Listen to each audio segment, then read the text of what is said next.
आज आपण जी रेसिपी बघणार आहोत ती सोड्याची रेसिपी आहे। तर सोडे बऱ्याच जणांना माहिती असतीलच। तर हे सोडे मी घेतलेले आहेत, म्हणजे थोडक्यात कोळंबी जी आहे ती सुकवल्यानंतर त्याचं रूपांतर जे आहे ते सोड्यात होतं, म्हणून त्याला सोडे म्हटले जातात। तर सोडे जे आहेत ते साधारण 1.25 वाटी सोडे मी घेतलेले आहेत। ते 2 ते 3 वेळा छान धुतलेले आहेत। धुतल्यानंतर त्याच्यामध्ये पाणी टाकून ठेवलेले आहे। 1 इंच वरती येईल एवढं पाणी टाकलेलं आहे। त्यामुळे एक साधारण अर्धा तास तरी त्याला छान भिजू द्यायचे, त्यामुळे ते मऊ पडतात। तर सोडे घेतलेले आहेत, त्यासोबत त्याला लागणारी जी तयारी आहे ती घेतलेली आहे। वांग आणि बटाटा हे याचा आज आपण जो रस्सा करणार आहोत, पातळ रस्सा आहे, त्याच्यामध्ये वांग आणि बटाटा खूप छान लागतं चवीला, म्हणून वांग आणि बटाटा घेतलेला आहे। तर हे जे वांग आहे त्याचं थोडं लांबट वांग येतं। तर असं वांग मी 2 वांग घेतलीत। ही फार मोठी नव्हती, छोटीशीच होती, म्हणून 2 घेतलेली आहेत। आणि बटाटा घेतलेला आहे, सालीसकट घेतलेला आहे। बटाटा वरून छान घासून घ्यायचा आहे, धुवून घ्यायचा आणि मगच तो चिरायचा। आणि सालीसकट बटाटे आपण घेतले तर त्याची चव देखील छान येते। आता इथे कांदे आहेत, 3 कांदे मध्यम आकाराचे आहेत, ते चिरून घेतलेले आहेत। त्याच पद्धतीने सुकं खोबरं घेतलेलं आहे। खरं तर आज ओलं खोबरं अवेलेबल होतं, म्हणून थोडंसं ओलं खोबरं घेतलं। तर अर्धी वाटी सुकं खोबऱ्याचे काप घेतलेले आहेत। शक्यतो सुकं घेतलं तर त्याची चव अधिक छान लागते। त्याचप्रमाणे 7 ते 8 लसूण पाकळ्या ठेचून घेतलेल्या आहेत आणि चवीनुसार कोथिंबीर घेतलेली आहे। आता आपल्याला फोडणीची कृती बघायची आहे, तर तिकडे वळूयात।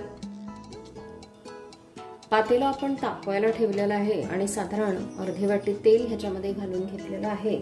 तेल घातल्यानंतर आपल्याला आता हिंग टाकायचं आहे। एक साधारण अर्धा चमचा तरी मी हिंग इथे घेतलेला आहे। तर हे हिंग टाकलेलं आहे। हिंग का तर ह्याला एक जो वैस वास येतो तो कमी व्हावा, त्यासाठी हिंग छान टाकायचे। अर्धा चमचा हळद देखील टाकलेली आहे। आता यावर आपल्याला लसूण पाकळ्या टाकायच्या आहेत। तर लसूण पाकळ्या ज्या आहेत या आपल्याला अगदी लाल बुंद नाही करून घ्यायच्या,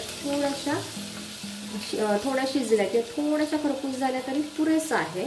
आणि मग आपल्याला लगेच कांदा याच्यामध्ये टाकून घ्यायचा आहे। तर अगदी 2 मिनिटं झालेली आहेत, आता आपण कांदा टाकून घेऊया।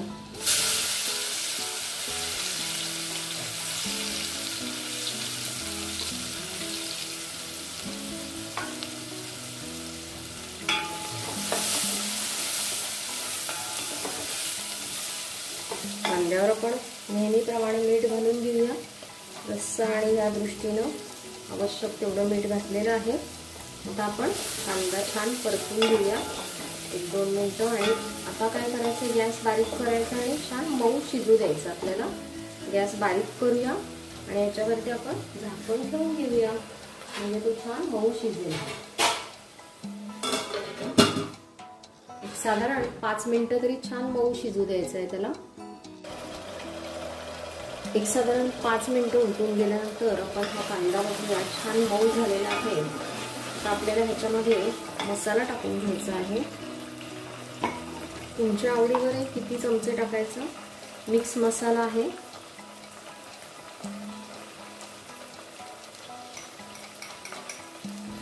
आता ही साईज आहे, त्यामुळे साधारण 2 चमचे मी रेग्युलर नाश्त्याच्या चमच्यानुसार 2 चमचे मसाला टाकलेला आहे।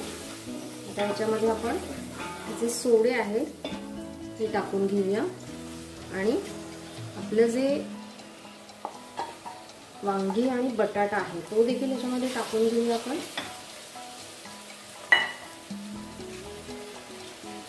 आपलं पाणी काढून टाकायचं आहे। आता ह्याच्यामध्ये टाकून घेऊया आपण वांगी आणि बटाटे। छान मिक्स करून घेऊया।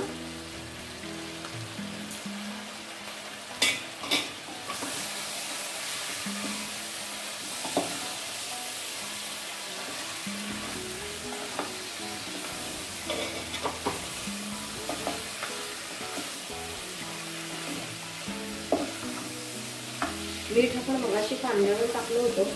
आता आपल्याला काय करायचं, हे छान मिक्स झालंय तर नेहमीप्रमाणे गॅस बारीक करायचा आणि त्याच्यावर झाकण ठेवून घेऊया।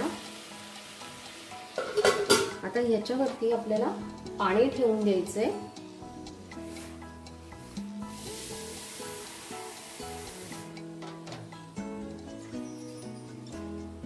पाणी याच्यावरती ठेवून देऊया आणि गॅस पूर्ण बारीक केला। आता हे जे पाणी आहे हे आपल्याला गरम झाल्यानंतर त्याच्यामध्येच टाकायचं आहे, त्यामुळे असं पाणी आपल्याला जेवढा रस्सा पातळ हवे त्या पद्धतीने आपण टाकून घ्यायचा। आता त्याबरोबर आता हे होईस तोपर्यंत मी मिक्सरला वाटण तयार करून घेतलेलं आहे खोबऱ्याचं। खोबऱ्यामध्ये काहीही टाकलेलं नाही, थोडंसं पाणी टाकून वाटण तयार करून घेतलेलं आहे। आता याला छान वाफ येऊ द्यायची, जोवर वरचं पाणी गरम होत नाही तोपर्यंत शिजू देऊया आणि वरचं पाणी गरम झाल्यावर त्याच्यामध्येच टाकायचंय। पहा, तुम्ही पाहू शकता हे जे पाणी आहे ते गरम व्हायला सुरुवात झालेली आहे। तर आता आपण हे झाकण जे आहे काढून घेऊया आणि आपण हे जे पाणी आहे यातलं हे या पातेल्यामध्ये ओतून घेऊया। पहा, वाफही छान आलेली आहे, पण आता हे ओतून घेऊया। आता आपल्याला पुन्हा एकदा याच्यावर पुन्हा पाणी ठेवायचं आहे, त्याआधी आपण काय करूया, हे छान ढवळून घेऊया। पाणी आपण टाकून घेतलेलं आहे आणि हे ढवळून घेऊया। आता आपल्याला जे मी मगाशी खोबरं दाखवलं होतं तर हे बरोबर एक वाटीभर खोबरं झालेलं आहे। याच्यामध्ये मी काही नाही टाकलेलं, प्लेन खोबरं आहे। तर हे आता आपण टाकून घेऊया ह्याच्यामध्ये आणि हे ढवळून घेऊया। आता आपल्याला पुन्हा एकदा जे झाकण आहे ते ठेवून घ्यायचंय आणि त्याच्यावरती मला आवश्यक वाटतंय म्हणून मी पाणी टाकणार आहे। तुम्हाला जर घट्ट हवे असेल तर नाही पाणी ठेवलं तरी हरकत नाही, उकळून द्यायचं शिजेस तोपर्यंत, पण मला गरज आहे म्हणून मी टाकणार आहे। आणि एक साधारण 10 मिनिटं वांग अगदी मऊ होईस तोपर्यंत, बटाटा छान शिजेस तोपर्यंत याला मध्यम आचेवरती उकळू द्यायचं आहे।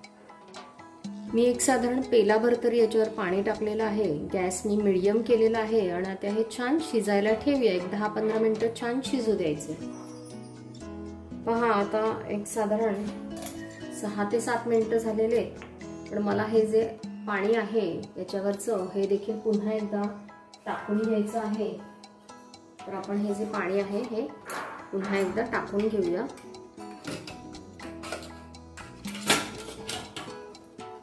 आवश्यक लागेल तेवढं टाकूया, अगदी पातळी नाही करायचंय। ढवळून बघूया की किती थिकनेस आहे त्याचा, एवढं पुरेसं आहे म्हणून मी आता हे झाकण असंच याच्यावरती ठेवून देणार आहे। मध्यम करूया, अगदी पातळ करायचं नाहीये। आता हे छान शिजू द्यायचं आपल्याला साधारण 10 मिनिटं तरी। त्याच्यानंतर शिजत आलं की मग त्याच्यामध्ये कोकम टाकायचे। कैरी असेल तर कैरी टाकू शकता, पण कोकमाची चव जास्त छान येते म्हणून एक 10 मिनिटांनी कोकम टाकूया। एक साधारण पहिले 6-7 मिनिटं आणि आता एक 10 मिनिटं, असे 15-16 मिनिटं तरी होऊन गेलेले आहेत। आता आपण एकदा बघून घेऊया की शिजलंय का।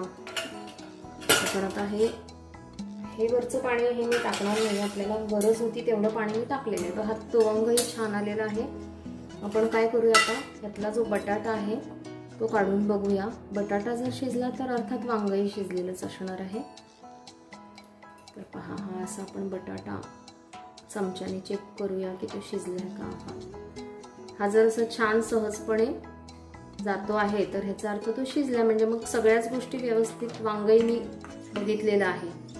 तर आता हे छान शिजलेले आहे। आता आपण काय करूया, कोकम घालून घेऊया।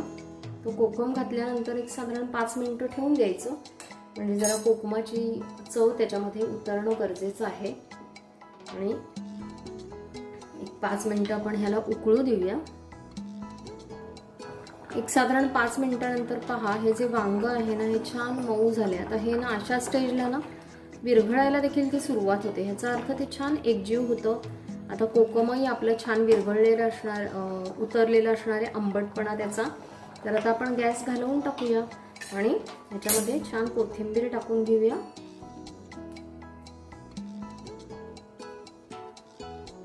अशा पद्धतीनं आपलं सोड्याचं जे कालवण आहे हे तयार झालेलं आहे। अगदी सोपी, सहज, साधी कृती।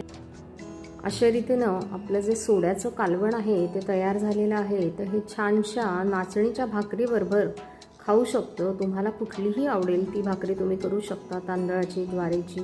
पण आता सध्या उन्हाळा आहे त्यामुळे नाचणी जेवढी पोटात जाईल तेवढा थंडावा, गारवा पोटाला येईल, त्यामुळे मुद्दामून नाचणीची भाकरी केलेली आहे।